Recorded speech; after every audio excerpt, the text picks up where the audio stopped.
They called her the People's Princess, a woman adored by millions across the globe. But behind the glamour, the charity work, and the radiant smile, Princess Diana's final days were anything but a fairy tale. What really happened during those last 48 hours of her life? The truth, the quiet moments, the hidden fears, and the haunting decisions paints a picture far more heartbreaking than the headlines ever revealed. In the summer of 1997, Diana was trying to reclaim her life. She had divorced Prince Charles, broken away from the rigid confines of royal protocol, and was finally beginning to live on her own terms.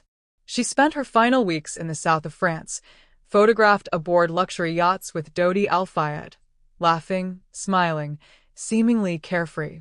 To the public, she looked happy, even liberated. But those closest to her later said the reality was far more complicated. Sources close to Diana revealed that in those last days, she was deeply anxious. The relentless press, which had hounded her for years, had only intensified its pursuit. Paparazzi followed her everywhere, snapping photos at every angle, sometimes even invading private spaces.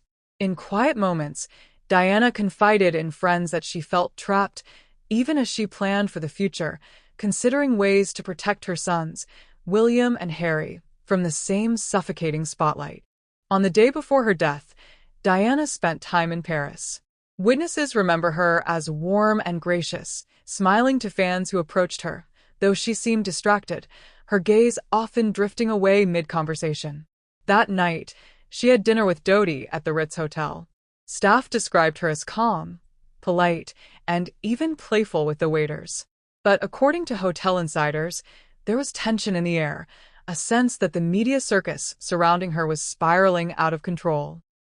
The hours leading up to the fatal crash have been documented countless times, but what no one talks about are the private details, the ones that make her story all the more tragic. Diana reportedly spoke to her sons that evening, telling them she loved them and that she would see them soon. Friends say those calls, filled with warmth and motherly tenderness, now feel almost prophetic. Then came the chaos. As Diana and Dodi tried to escape the flashing cameras, their car sped through the Paris streets. Moments later, the world stopped. News broke that there had been a horrific crash in the Pont de l'Alma tunnel. First, reports suggested she had survived. Then came the crushing reality. Diana, Princess of Wales, was gone at just 36 years old. What's often left out of the headlines is how eerily quiet those final moments were. Witnesses at the scene say that amid the flashing lights and the chaos, there was a haunting stillness around Diana. As if the world itself had paused to witness history. Paramedics worked tirelessly, but it was too late. In the days that followed, the world grieved together. Flowers carpeted the gates of Kensington Palace. Strangers cried openly in the streets. And as the nation mourned, questions began to surface about the paparazzi's role, the lack of adequate security, and even conspiracy theories that still spark debates today. But beyond the controversy and the speculation, what remains is the story of a woman who wanted nothing more than to live freely, to love, and to raise her boys away from the chaos of public life.